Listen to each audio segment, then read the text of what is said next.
Take a moment to arrive.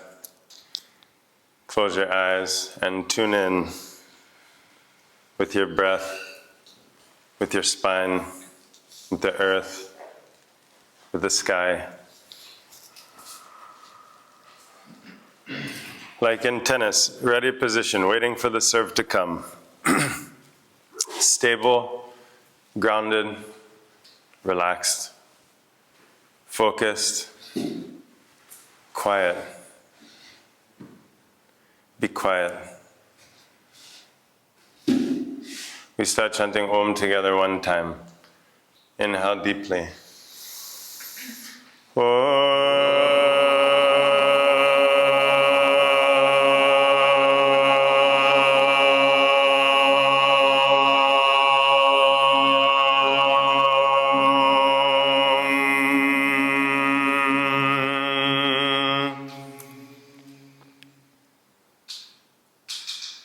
Be quiet.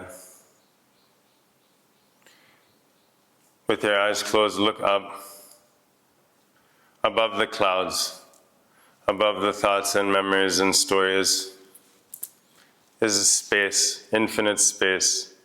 The sky is infinite and the space beyond is even more infinite. So, for a moment, ignore your thoughts, your past, your stories, and look beyond. Direct your attention beyond. Not with someone else's story, but just unspecifically expand your attention such that it's not dealing with any specific objects.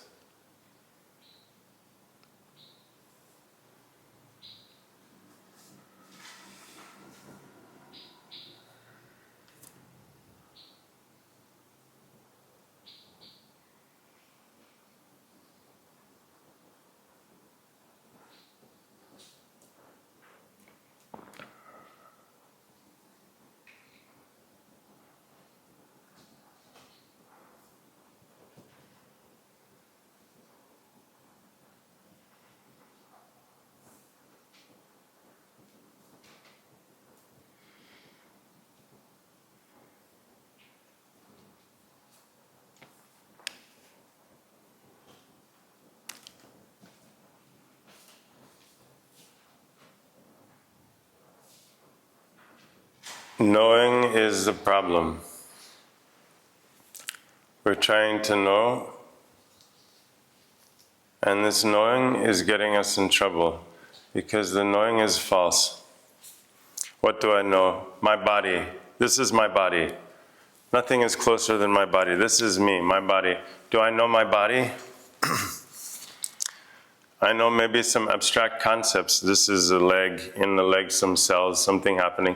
But what's really happening in this moment, I can't know that. I'll never know that. Even if I studied my body and physiology, biology for years and years, the actual knowing of that which is happening, I'll never know anything. So many infinite layers and dimensions of life that I call myself, but I don't know that. I can't know that. So I can't know myself, my body, or my mind. What do I know about my mind, my emotions? So, and then about anything else in the world. So all this knowing is borrowed, is limited, is partial. And so the freedom is not through knowing, but through being. You can be yourself. This is most natural. Being precedes it. Being is the core. Our whole life we've been studying to know it, and we have to know it, figure it out. But it's not possible. For sure someone would have figured it out by now, at least one person. And so, shifting from trying to know, trying to cut into pieces and understand, to the state of presence, or like an expansive, connected wholeness, where humans are not on the top. We're not sitting on the top of the throne and the stupid, dirty life around us is inconvenient, but instead there's a intimate wholeness, flow, connection of in this dance, the dance of life. And so this is the shifting from thinking to awareness. Thinking is one level, a capacity that we have, that we've developed. But thinking, we can't find our way, for example, we can't think our way to love. The thought love has nothing to do with love. The thought of peace is not peace. And peace is an experience. Peace is a rhythm, is a flow of life. But the word in the mind, the dictionary definition, this is pulling us out of the moment into some story. And so the focus is on being, to shift into this state of presence. And then in that presence, through the presence, you experience it directly. That joy, that wisdom, that peace, that being. It becomes a lived experience, not a thought in the mind, not a plan, a strategy, a rule, but instead it becomes like a dance. And this is the dance. And so this is why we recommend to dedicate a little bit each time, like a sports player, to train their sport, to train the basic drills, to be able to stay in shape and maintain a decent level, and to train whatever is needed. Then you repeat again and again certain drills, exercises. The same then, to train how to breathe, how to sit, how to connect the body and mind and flow. And if we practice these same basic drills, like a sports player or a musician, then we'll bring that with us automatically, unconsciously, into our daily life. And the daily life is the field of yoga. The yoga mat is not the plastic thing. Yoga mat means this present moment. Wherever life is, that's where the yoga is. That's the connection, the dance, the flow, the integration, the being born and dying each moment, the awareness. All this is every moment. It's not a few minutes or a certain day a week or something. And so that's why we need a training. Right? If you're playing a sport, for example, your friends invite you to play a game of football, soccer. Right? And you go and you're playing and you're so out of shape, you're coughing and you have like a big acidic pain and you fall over and you feel like it's torture. But other people are running around having a great time. They're smiling and laughing and joyful. What's the difference? Right? One difference, out of shape. Right? So then when you're out of shape, that which can be joyful becomes miserable. In the same way, if we're out of shape in our daily life, then this game of life is going on 24/7. It has the football you play for a few hours, an hour. You play the violin for an hour a day. But you're playing your life 24 hours a day. So if you're out of shape, then it's just the basic daily life becomes like a torture, miserable. And so that's why the daily practice, like stay in shape to warm up. A sports player warms up before playing the game. That's a reasonable thing to do. You get the blood flowing, the organs, the nervous system, everything is active and alert. So why not, before the day, we start by tuning our instruments, by warming up. See, the musician is going to tune and warm up their breath, their instrument, get things going before playing. It's the responsible thing to do, reasonable thing to do. And so in the same way, if we apply the same principles and simple drills, in the sports, they're doing simple drills and exercises. From the very beginning level up into the most advanced level, the same basic drills and exercises. So we don't need a lot of fancy this and that, and it's not like that. The advanced level is very, very simple, very, very deep. So the recommendation is to dedicate a little time each day as part of your life routine, your life commitment, right? Like taking care of the surface of your body, your skin, your teeth, your clothing, but also to take care of the essence, your organs, your blood, your cells, your nervous system, your biochemistry. Also take care of your heart, clean your heart, wash your heart, let the doors and windows open, let the air in, the sun in. And mind, we must clean our minds, wash every day. It's making such a mess, so many thoughts and so many ideas, so much stimulation continuously. if we don't digest it properly, then it becomes like a kind of constipation. Now we have most people physically constipated, also emotionally, mentally constipated. Everything's stuck. So we have to release it. That's why these cathartic practices like ecstatic dance, shaking, steam, massage, nature, just sunbathing, all these things that can help to release and digest.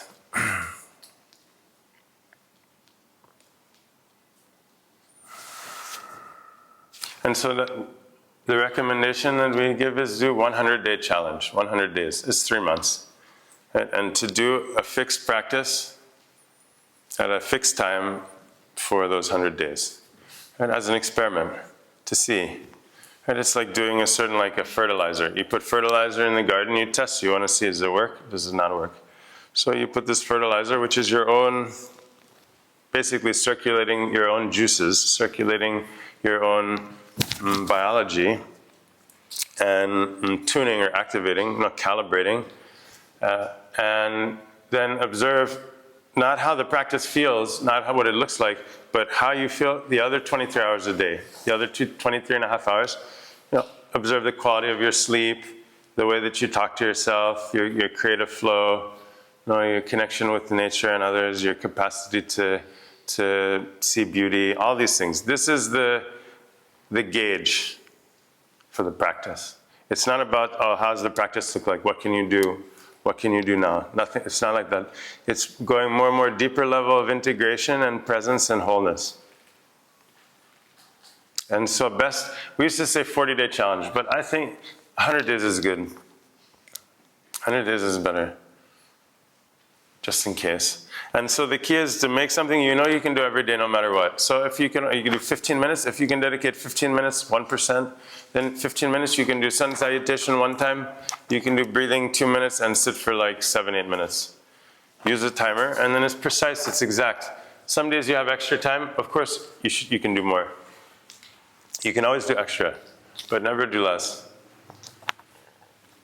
Recommendation now that we're saying is 2%, 30 minutes. 30 minutes means like 12 minutes of asana, 6, 7 minutes of breathing, and another 10, 12 minutes of meditation. And then you just increase the time gradually as you feel, or add to it. This is the core, the movement, breath, and stillness. This is one kind of alchemy. But there are other practices that are very important to include throughout the week, like journaling, walking in nature, be silent and walking in nature.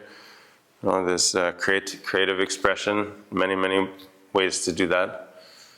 Right? Authentic sharing and connection with others, playing with animals and children, right? Reading. There's many different ways we can nourish. Fasting, all these practices, massage, healing practices, we can include as part of our diet. Diet's not just the rice and the carbohydrates and proteins and fats. Diet's everything that we take in, everything that we listen to, everything that we see, everything that we breathe, our environment, our room, our house, the tone of voice that we speak, and all this is a diet. So we need to expand our concept of diet and health beyond health. Health is not just not sick. Right? We have this feeling like that means to be healthy means to not be ill. But this is not the case. Health is like a deep aliveness. And so there are many things we can include, but if we don't program it, then very difficult. So that's why we recommend, especially for this practice, we call the tuning practice, morning practice, fixed time a day, every time, same place, same time, same practice. Because if you leave it up to, like, oh, what do I feel like? I don't know, maybe this, maybe later, I don't, like that, then it's very difficult to maintain, impossible. So at least you have something very precise, a precise formula, a precise program, and you run that, like, again, 100 times. And see, this is the approach from the yogis, from the ancient time. That in order to shift the habits and rhythm, your nervous system, your brain, your reactions, your emotions, right, it's taking time. They're saying a few weeks something. So like that, 100 days. 100 days, and best, if possible, when you wake up in the morning, it's nice to take a shower. And then you feel alive, right? Fresh, ready for the day. At the end of a long day, you feel heavy and this yucky. You take again a shower and you feel light, right? And so the main practice in the morning, right, before playing, it's best to warm up, but also very good to cool down. And in the evening, you can even do just 10 minutes practice. Sun salutation one time, 1 minute breathing, 5 minutes sitting. Right, but just inserting this rhythm in your day will shift, because then the sleep will be of a different quality, and then you wake up and again you have your practice. And so it just really helps to root, like that takes root more quickly if you have a morning and evening practice. And best to keep it a secret. You don't talk about it, you don't share it, it's a secret. Your practice, your experiences. Great to have a journal, always have a journal. We have so many realizations, insights, memories, different things coming up during the posture, during the meditation. Don't come out, but when after it ends, then you write down, take notes always, between the postures. Right? Because there's so many, it's like mining. We have so many gems and treasures, and we have a lot of trash that we have to get rid of too. And so all that's happening, many layers through the practice. But best to keep it a secret. It's very intimate, like when we make love, we don't go and talk.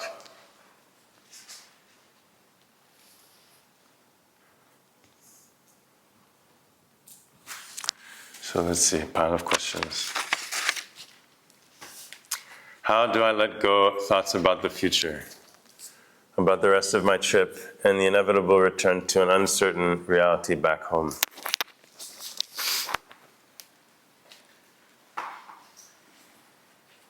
So the question is how to focus your attention in this present moment.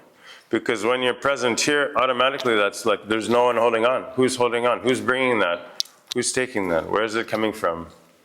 Right? So it's not, the idea is not, oh, how can I forget this person, this situation? No, it's when you're fully present, when you're deeply alive and present, it falls away. You don't even remember, you even forget that it had to go away.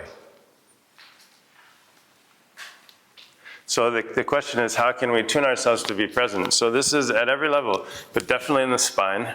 We have to awaken our spines, and the whole spine, the shoulders, the neck. The breathing, learn to breathe like a great musician. A great musician is the bowing, you can't tell seamlessly the bowing. Or like a trumpet player or a clarinet. The breath is so refined, so we have to train our breath to a very refined level. We can do it, you can do it. We're training all kinds of crazy stuff. So if you work with your breath every day, 10 minutes, 15 minutes a day, then for sure within a few months, you can at least improve 50%. Your breathing capacity, the efficiency of the breath, everything. And the breath is not just the breath, the air, oxygen, space, whatever. Breath means the whole subtle biorhythm and emotional rhythm, and everything is contained in the breath. All this tension, contraction at a physical level, but it's emotional, there's no difference. The emotional, physical, mental is the one. And so the key is working with the breath. And then through the breath, then we have that fire, that aliveness, that spark, where it's like so exciting, like today, like what we discover and reveal. Like when the present moment, when we have that taste for it, then it's so much tastier than the past or the future, right, which is very bitter. And so there's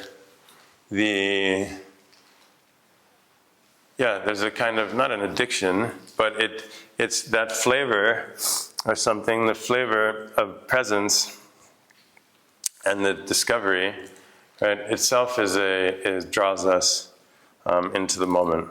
And so, but then when there are thoughts that are arising, we should take note of them, because often the thought is a message, right? We have something to pay attention to, something to work out, something to be integrated.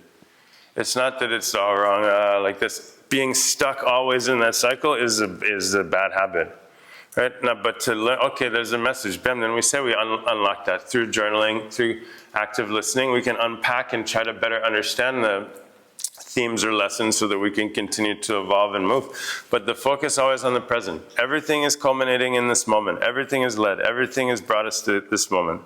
Everything we've ever eaten is become, now we're at the peak of that. Not just eaten, like consumed, but everything that's happened to us, everything physically, everything, whatever level, has now brought us to this, at this culmination, at this pinnacle. So it's peaking each moment. And so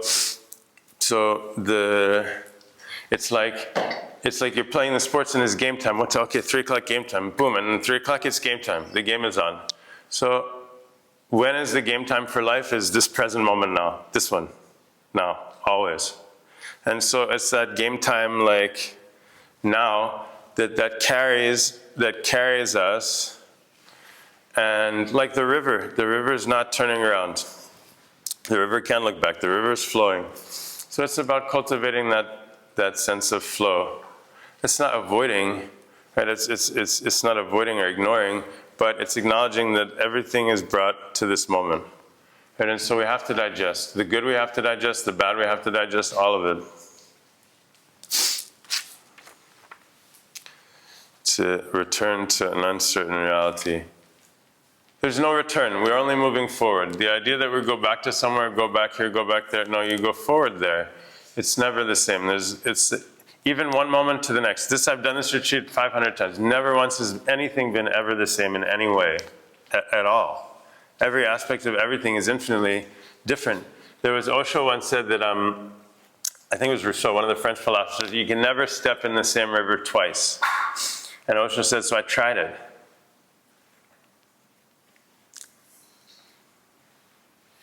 And he says, you can never step in the same river.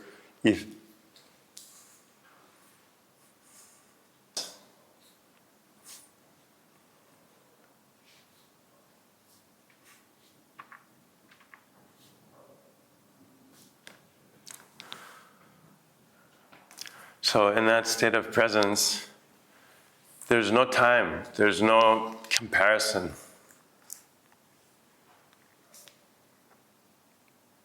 That's the freedom. Otherwise, what I know myself, whatever I know myself is a trap. A few little pieces, I make a story, but myself is infinite. I collect these few little details and I make some story, some package, but that's not myself.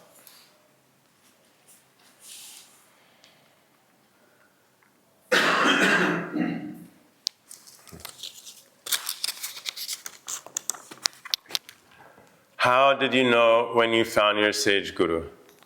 Are you devoted to following all their wisdom, or are there some teachings that you don't?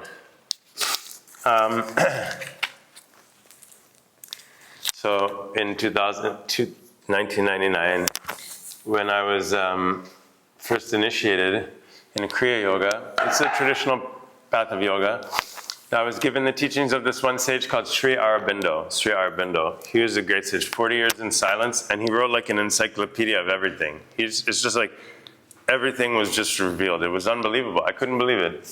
And so I spent 2 years just pouring through those teachings of Aurobindo before moving on to the other sages.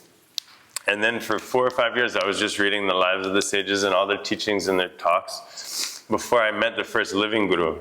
But even in reading the teachings of the other sages, it was like I was sitting there and these waves of transmission were pouring through. So it's like, how do you know when you hear good music? You know, how do you know when you see a good painting? You know, it's like you have to, it's something makes you, if something awakens something within you, you feel something you tap into something, then it's enough. It's enough. It doesn't matter what's true and what's not true, everything. But yeah, it's a certain type of resonance. And they're different, you know, it's different also, like some people like vanilla, some people like chocolate, some people like strawberry. And so there are different styles of the sages, but that doesn't make anything any less true or useful or anything for anyone. But it is tricky because they say it's like diamonds. If you put a pile of diamonds in front, some are real, some are fake, and you say, hey, pick out the good ones, it'd be very difficult because you don't know the qualities. And so in the same way, in order to recognize that you're a master, it's like you have to be a master. So there's a bit of a paradox, but the key is you feel something. It awakens a process within you No, that elevates you, that helps to clean and shift you into a deeper version of yourself. But there's, yeah. I think in general the question is how do we know, like, about how to trust our inner voice or intuition, something. And so the intuition and the inner voice is not with words. It's not with that words or ideas or like this. It's more like, for example, you're walking, you're in the park and someone's singing and it's very out of tune. They're singing very out of tune, and inside you feel this contraction, like, something off. Then someone else singing something very beautifully, and you feel this, like a softening and an expansion. So contraction, expansion. This is happening every second, every split second. The likes and dislikes. Everything we see, we have some like-dislike attachment. Everything we think, every thought, every perception. This is in the Vipassana, this subtle layer of likes and dislikes. And so we experience that also in relation to people and situations and things. And so what's needed is to be quiet, to quiet the thinking, rational, logical mind, weighing the pros and cons, everything, this and that, and just be totally quiet and wait and listen. And then you feel something, you feel an expansion. And so the first is to first be quiet, then to listen. And then if nothing comes, then it's not time yet. You have to wait. You can't rip the flower from the seed. Sometimes you have to wait. It's not time to know or to decide. But then we have the feeling, then the key is to learn how to trust it. And then to learn how to act on it. And so again and again we get tested every day, endless times. But this intuition is speaking in this quiet voice, this voice of expansion and contraction. And a lot we've rejected from the time, what we're seeing recently is that when we were very young, like infants, and we're not hungry, but our parents want us to eat. Or we're tired, or we're not tired, but they want us to sleep. So inside we feel the signal is not hungry. But then another person is giving us negative feedback and forcing us to do something we don't feel. And when we do that, they give us positive feedback.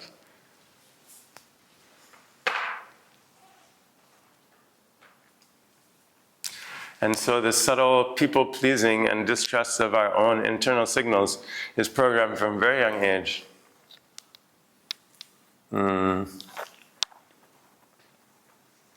And so that's why it's important to be quiet. And when we can be quiet, we can tap into the wisdom within. We come into a state of connectedness, right? And then it's obvious which way to go. Like for the rest of life, the banana, the mango, never questioning how to grow, which way, which to do, when to flower, when to put the roots, when to absorb water, when to give this. No other species is in a confusion about the essential nature of being.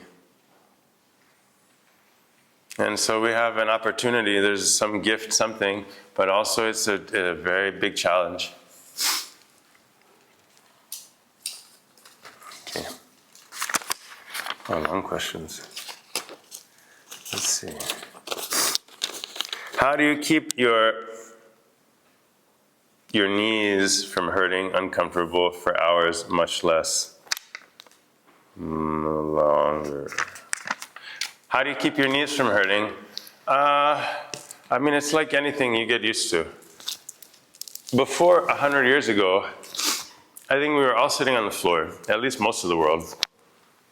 And so then there was not even a problem. It's not even a question. It's like a normal, that's actually part. Now our body is developing abnormally. The neck and shoulders, this because we're not using our bodies and because the way of sitting is not ergonomically suited. Instead, it's about comfort, not about stability. And as a result, everyone has lots of problems. Problems with hips, problems with digestion, the breathing, the neck, the brain, the headache, everything. Everything is problems. This is because of vertical spine. This is a very tricky situation. You see the horizontal spine is very relaxed. You have 4 points of contact, and then the organs are relaxed. The breathing is also relaxed. But as soon as you have a vertical spine, then very difficult, constant pressure to maintain that anti-gravity resistance, and then as a result, there's many problems. And so people stand in factories all day, hours in the same position, no? In the kitchen doing this. Yeah, so we can do all kinds of things. To sit and meditate, though, is a big deal. It's just a habit. You don't even feel anymore. You don't even feel that you're sitting. How can we use our practice to overcome addiction, such as streaming media, social media, sex, eating, romantic relationship, one after the other? So, at a deep level, no matter the content of addiction, essentially addiction is a rhythm. No, it's a kind of ego pattern, a rhythm of attaching to some external thing in order to feed, to repress, or to feed, or to stimulate, or something. But at the core, it's a rhythm. And so this whole practice is about shifting rhythm, about recalibrating the rhythm of the nervous system and the breathing, and the cleaning the mind and senses and the heart, so that we can be in this state of deep presence where there's not such a strong attachment and desire. No, automatically, when it's clean, when we're fresh, then we feel much lighter. No, and so it's that lightness itself is the remedy. No, because addiction is not like it's a pattern, it's a rhythm. And so here we're working at the same level, the rhythm and vibration, so the chanting, all these things that it become very, very subtle. You're able to dissolve your mind, your ego, the past, the future. And every day you come back, you tap into that state a little bit. Again, this isn't 24 hours a day. Not 24 hours a day, you don't need to forget everything. But a few minutes a day, 30 minutes a day, to drop everything, be in that perfect state of peace like a baby, to be in that perfect state of like, where you're existing as infinite cells and trillions of molecules at once instead of some ego story.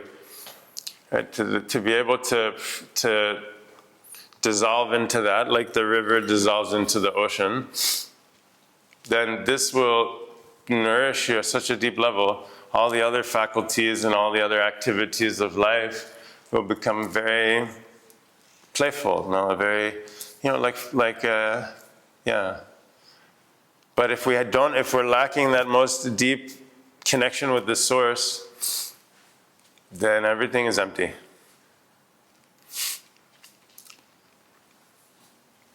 And so it would seem that the beautiful people, the rich people, the powerful people, are all suffering. So it's not that even when we attain the highest level of success in the material world, then it doesn't matter. So that's why we stress the importance of nurturing that relationship, that tuning your body, heart, and mind every day, as it is like not an afterthought or like a luxury or something, but as important as brushing teeth. For sure, it's got to be. The teeth is on the surface. This clothing is on the surface. But your spine, your nervous system, your blood, your cells, your biochemistry, your heart, for sure the state of your heart, your mood, your emotions, reactions, this is determining the quality of your life much more than your clothing. And for sure, the clarity and everything of your mind is gonna affect your life so much more than this superficial things. But we spend so much time and energy, on that, and we don't have it. We for whatever reason we don't, and we wouldn't miss those things either. You wash your clothes every day, maybe sometimes 2 days, but many people twice a day, different clothes, and you wash them. No, we brush our teeth twice a day. We take a shower twice a day. So, but to clean our bodies, hearts, and minds, then it's like maybe every now and then we do a little something or something. So it has to take an importance. If it is important, whatever we give importance to, that's how we spend our time and energy. So we have to also take a look at our day, our time, and how we're spending our time. We can break it down.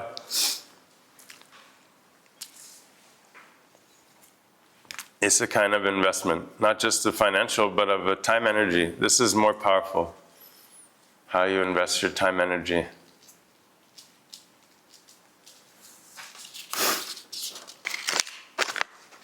Should I prioritize myself or final balance with others? Partner, family, friends.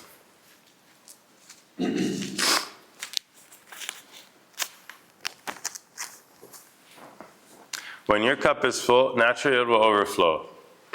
Right? If you're empty, what can you give? If you have nothing, if you have no water, how can you give water to someone? So, for sure, neglecting ourselves is not the way.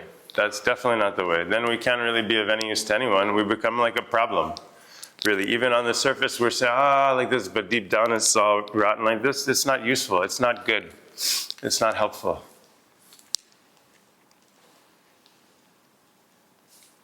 I think the biggest gift we can give to the universe is to be deeply fully yourself, authentically, radically yourself. And then you give that permission to others, and then you become, like each flower in the garden is unique. Then you can shine your uniqueness and love yourself for that. Now we're always trying to please others, be for others, what should I be or look or do, then it's never fulfilling.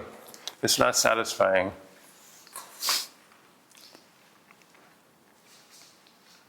But for sure, when you nourish your heart, your mind, your body like this in a deep way, then that abundance overflows into your relationship with others, because there's no difference between the self and others. Once they asked Ramana Maharshi, how should I treat others?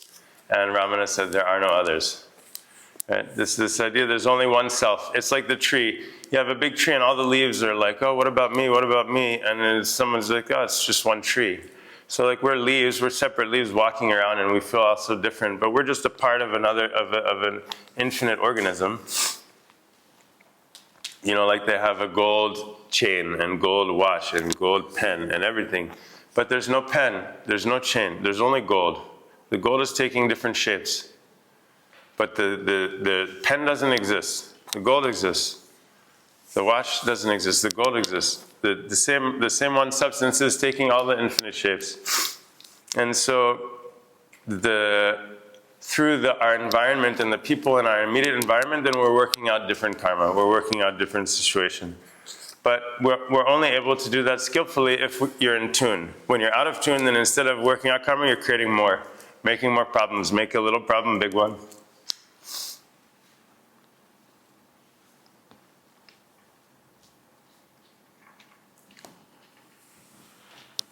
Then every day becomes a problem.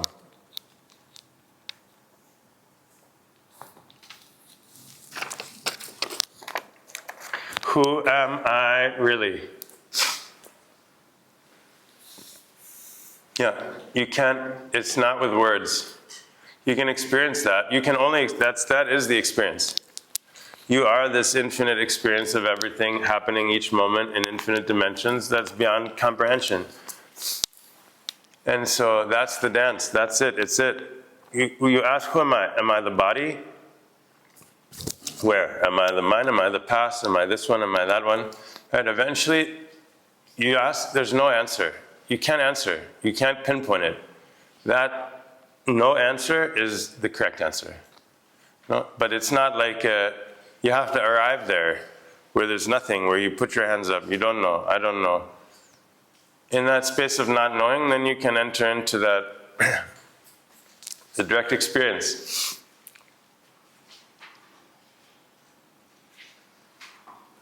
This is why taking psychedelics is useful, because we're very much stuck in a certain pattern and interpretation of who we are and life and everything, nature and everything. So this helps to expand, and so that we can be a more, less serious. We have to laugh at ourselves. This is important. We want to know who we are, we have to be ready to laugh.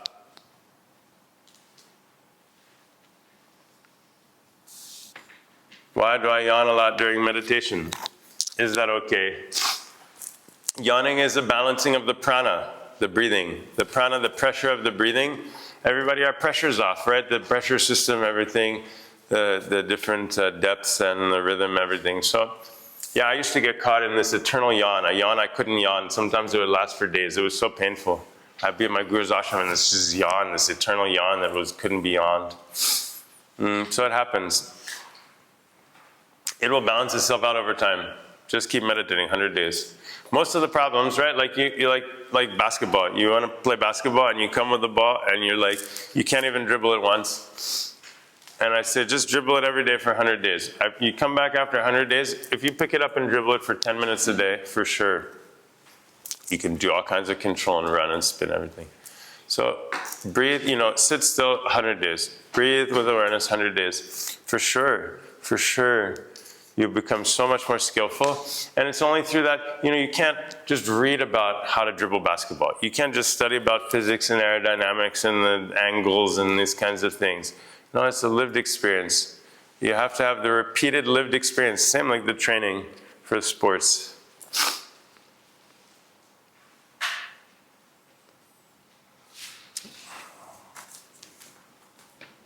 Is it okay to have thoughts and feelings as long as you are aware of them?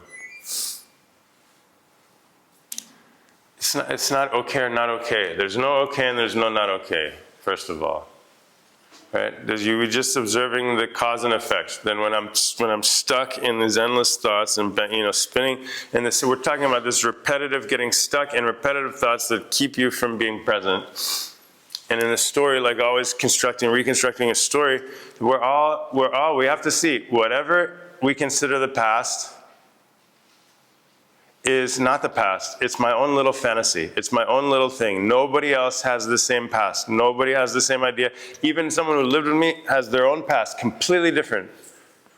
The way they interpret everything, what they remember, everything. So whose past? Which past? The future is the same. Future is a fantasy based on calculation, projection, everything. Your own little future, your own little past. 8 billion people, everyone with their own. No one's sharing it. Never. So, where is life? Life is the present. So the thought has its power. Thought is use. Feeling has power.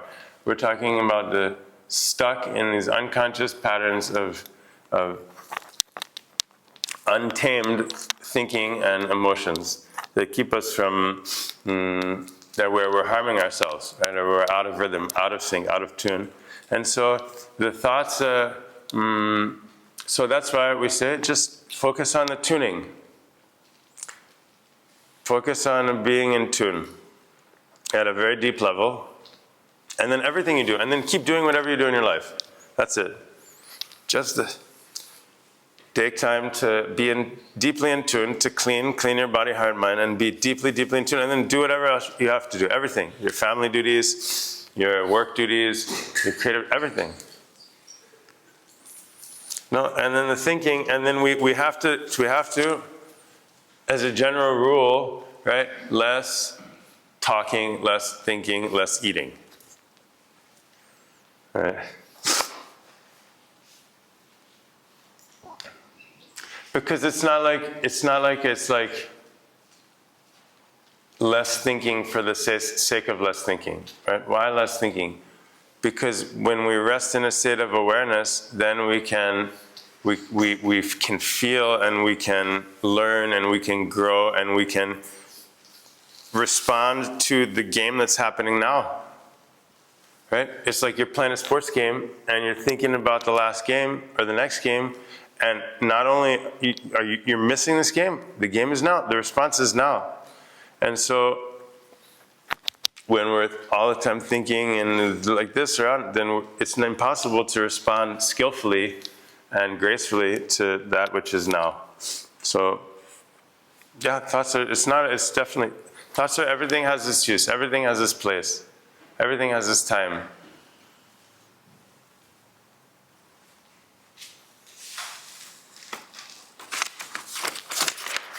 What happens to the soul when the body dies? Does it reincarnate? What are your thoughts on past lives?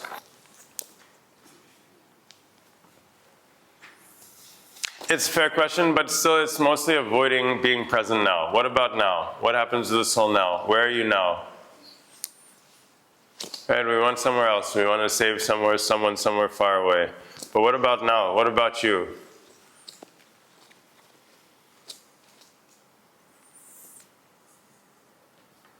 This is why we have to be in tune. For the soul, the subtle level, the soul, body, heart, mind are in tune, then the soul can express itself naturally. But when the mind is noise and emotions full, then the soul be quiet. No need to interfere. So, for sure, this is like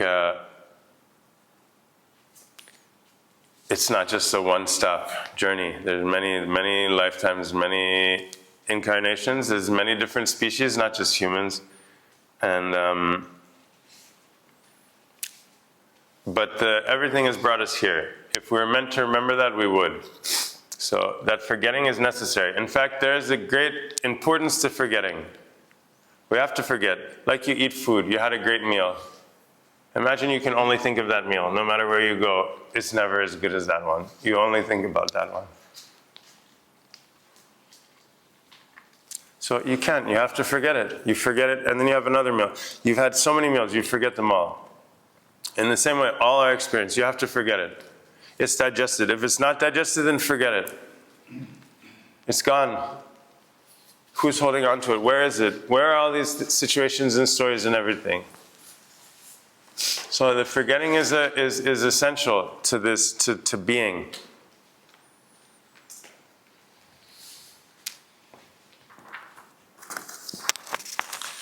And then we have to we don't need to know information about the soul. We don't need to collect information. What we need is to live from that place, to tap into that essence. When you're tapped into that, you cannot be yourself.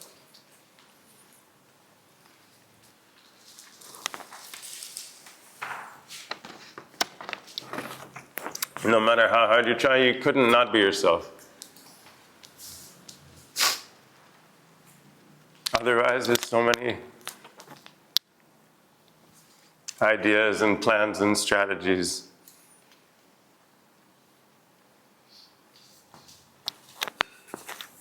What is your view on non-duality? It's almost like a paradox to have a view on the non-duality. How can you see that?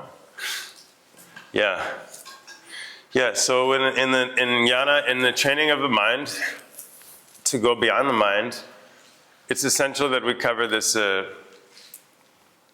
basic facts of existence. For example, gravity, right? We know gravity, it's important. Gravity is effective in our life, and it's going to affect the way that life that the plants grow. It's affecting everything. These are one of the forces of nature. Same with, there are many other things that we're just learning now. We're just learning. In science, we used to think it was different, like the earth was round or this was spinning around that. So then with time, we make discoveries about the basic nature of reality and existence, which really affect our worldview and how we interact with the reality. And so there's these discoveries, which go back actually quite a long time, about this non-duality, which means that, oh, that's tricky. Do I have time for this? I mean, I'm good. I could stay for a couple hours here. But basically is like we said, you have a watch, you have a pen, you have a coin with gold. Are these separate or are these one? Right? The gold is one. The gold is taking different shapes, and so we see them as separate. We see these as separate objects. The leaves on the tree, are the leaves separate or one? All these leaves, it's one organism. So the cells in your body, separate or one? So from a different perspective, then we understand that the nature of existence is non-dual. Duality is an interpretation when it's fragmented through the mind and thinking and time, perception, seeing, hearing, smelling, tasting, and then interpreted through the mind. Then we experience a duality. But that's a kind of distortion. However, all of our thoughts and beliefs are based on duality. And so that means that makes it kind of a problem. Our whole ego, our whole past, our whole right and wrong, good and bad, this is duality, right, wrong, good, bad, male, female, past, future. Everything is duality. So It's like a shirt. You have a shirt. This is not a shirt, it's a thread. If you pull long enough, it comes, it's one thread. So what is it? Is it a shirt or is it a thread? So one of the approaches to yoga is to bring us into that state of non-duality. And this is a bit like merging the mind, like the river flows into the ocean. So you can only lose yourself in that. Surrender to that. It's not control. Our whole ego is control. Me, and mine. Look at me. Look at what I can do. Me. And so this is all duality. But the suffering will lead you to non-duality. That's why suffering is a gift. Suffering is grace. The suffering is necessary for that fire of transformation.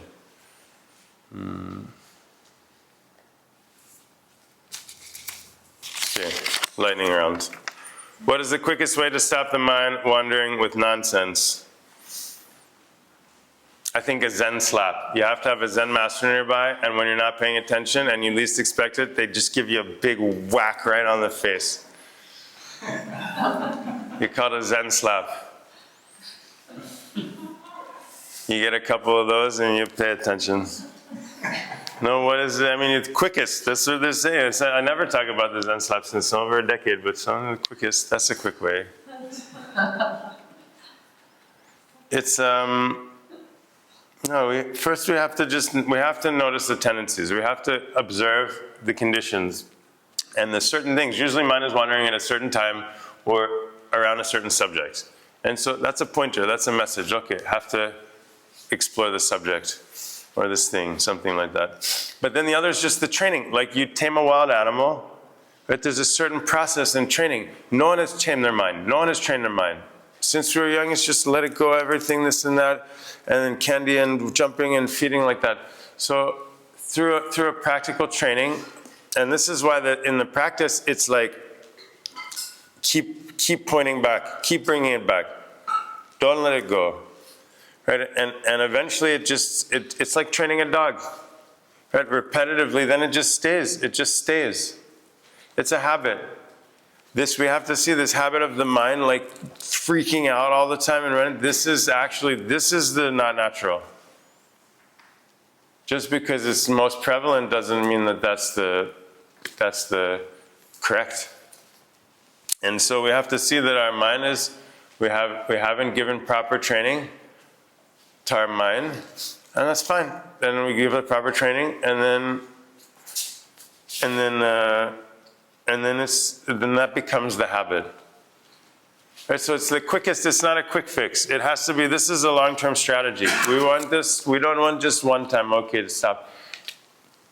Every day it's like that. So every day you train the mind just to be more still, more quiet, and then it shifts the rhythm.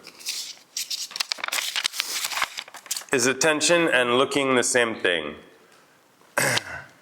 For example, looking up while placing attention on the breath. So the eyes are one of the pathways of paying attention. We pay attention through eyes. Eyes are the strongest. Really, the visual constructed world is the strongest influence. Everything we see has very strong influence, and we remember, see those images, everything is very strong. This is one form of attention, but feeling is another attention. For example, you can do exercise, someone puts their hand on your shoulder. You place your attention where you feel the contact, right? So contact. And through experimental movement, contact improvisation, lots of great exercises for training sensory awareness, attention at a sensorial level, attention in sound. Right? So we have attention means that instead of going all over, then through the specific sense, there's a focus, a sharper focus. But then you have attention beyond the senses. Your whole being becomes like a flame, becomes like there's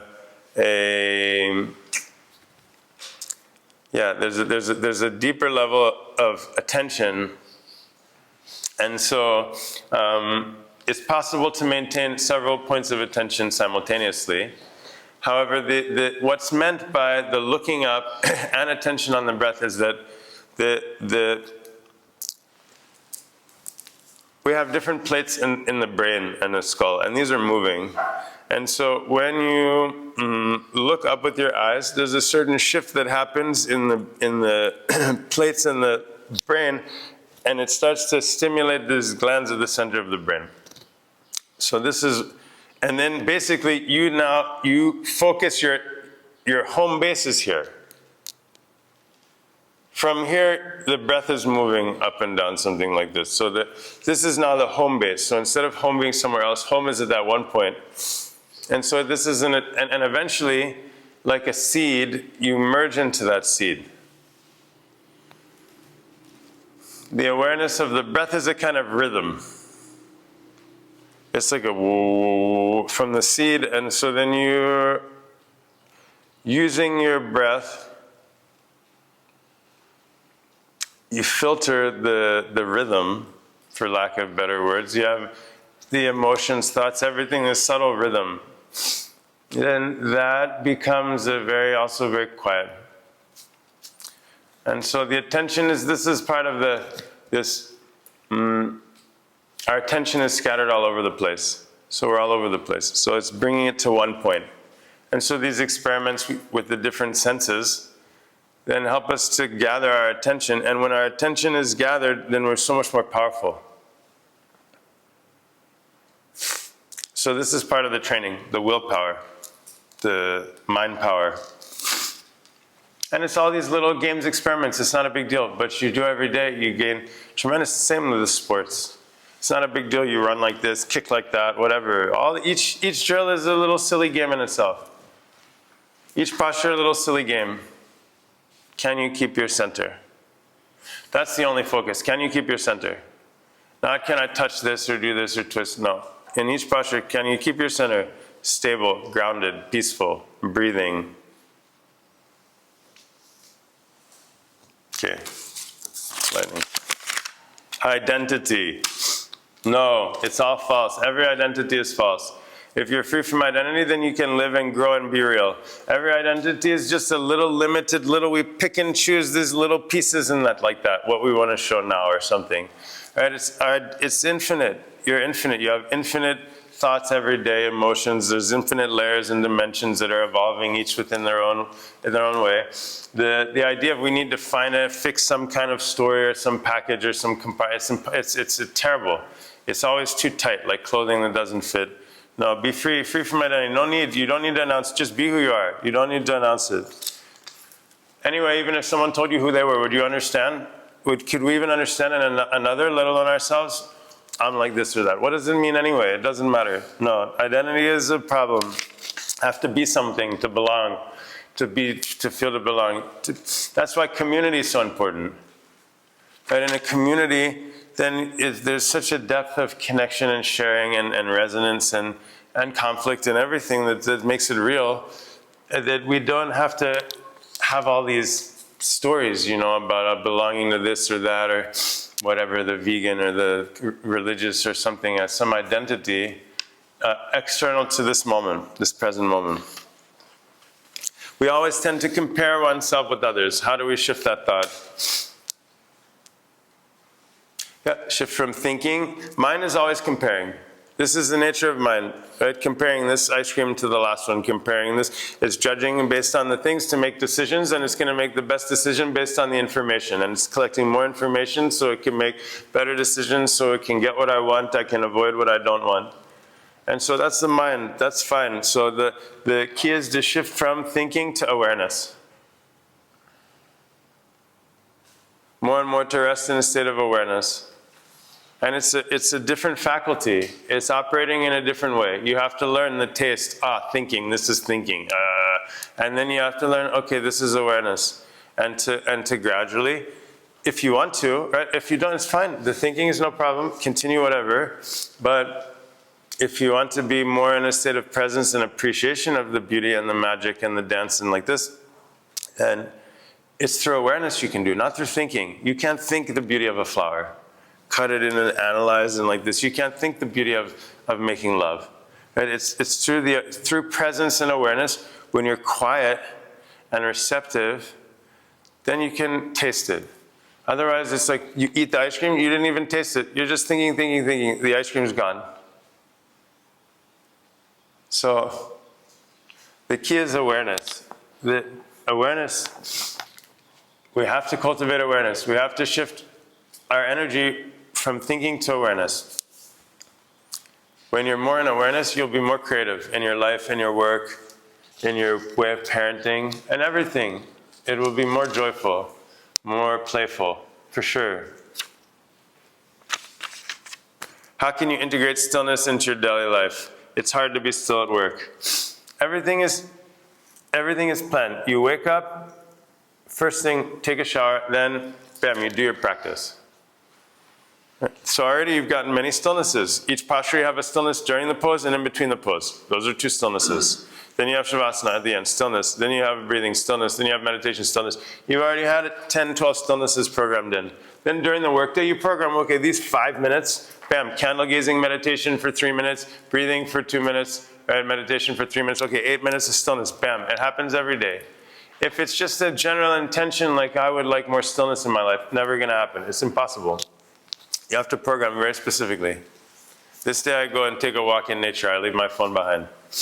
This day I journaling from this time. I have 10 minutes journaling, gratitude in the morning. Boom, put the timer, you have it. If it's not programmed, it's not gonna happen. You have to program into your life. The stillness is everywhere. The silence is everywhere. In between every sound is a silence. In between the stillness is holding all of the movement. The silence is holding all of the sound. So once you tap into that stillness, it's everywhere always. It's a rhythm. It's not an action. It's not like, okay, stillness time. You just hold it, I'm gonna be still, I'm gonna be still. It's not like that. No,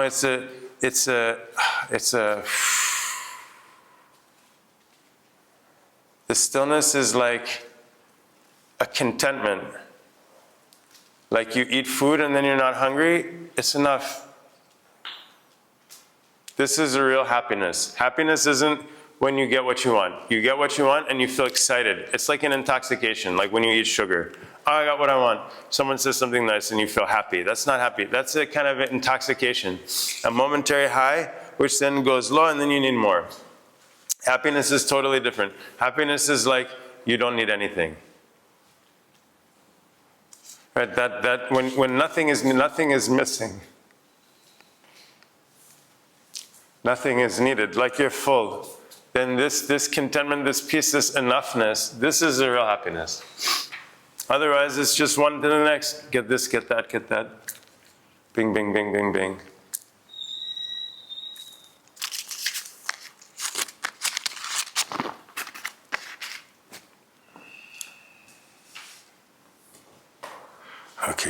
Okay, real quick. How do I let go of addiction to thought? It is almost pleasurable to get lost in thought, even though I know it is better to be still. We're all addicted to these things, addicted to our pain, addicted to the things we don't like, addicted to thinking about situations that we don't want to think about. This is it. It doesn't matter. You just do the practice every day. The rest will take care of itself. Come back after 100 days. You do every day. Don't worry, the rest of the stuff, do whatever it is you're doing normally.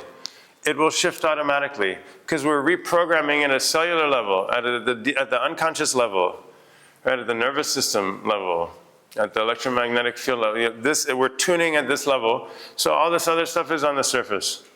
Now we have these habits, everything. Don't worry about that at first. First you have to establish a strong foundation and get the momentum and the energy flowing in the right channels. Then, once the energy is flowing correctly, then the rest of the thing is just kind of, it moves naturally.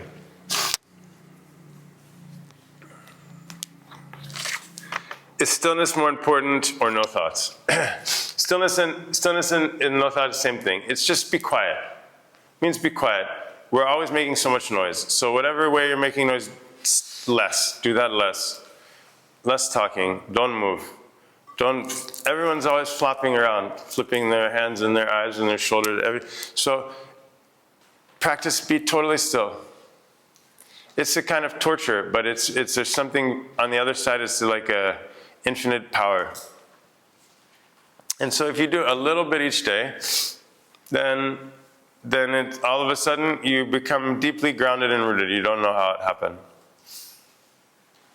But it's not important. Nothing's important. Nothing's important and everything is important. It's not, there'll be different phases and different seasons and there's different, everything's different. It's always changing. But we need a strong vocabulary, a strong foundation in all of these different, in what it means to be still, and what it means to be, where the mind becomes, really the stillness of the body is a precursor.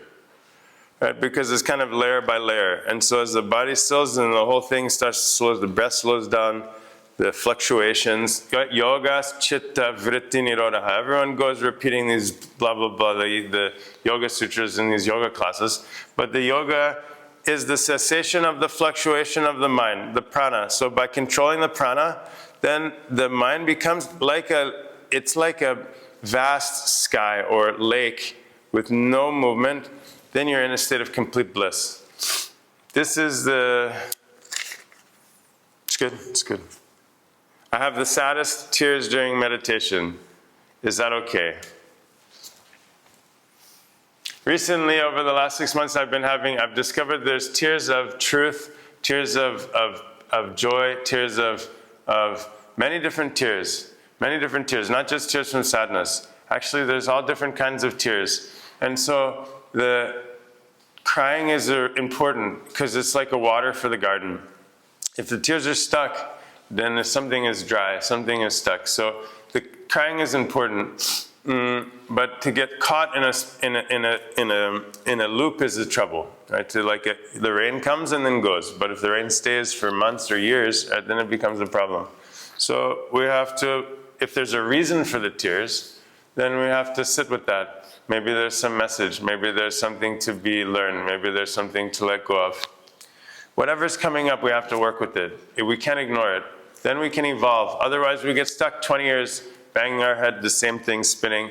That's why it's important every day, take time, journaling, yoga, breathing, meditation, all of this, right? So that you can have a good journey. Let's take a moment to be quiet. Come back to center. Organize your body. Organize your spine, your eyes, your breath.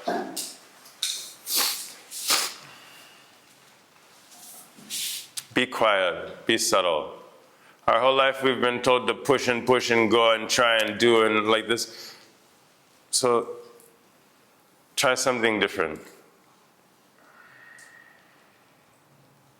For a moment, drop everything, all the complicated plans and stories, all the successes and failures, not just your own, but of everyone everywhere, from all time.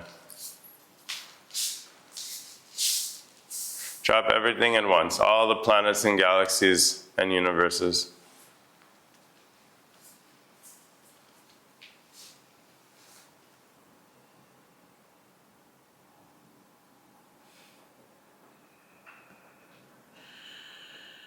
Simply rest in the space beyond, without trying to know or control.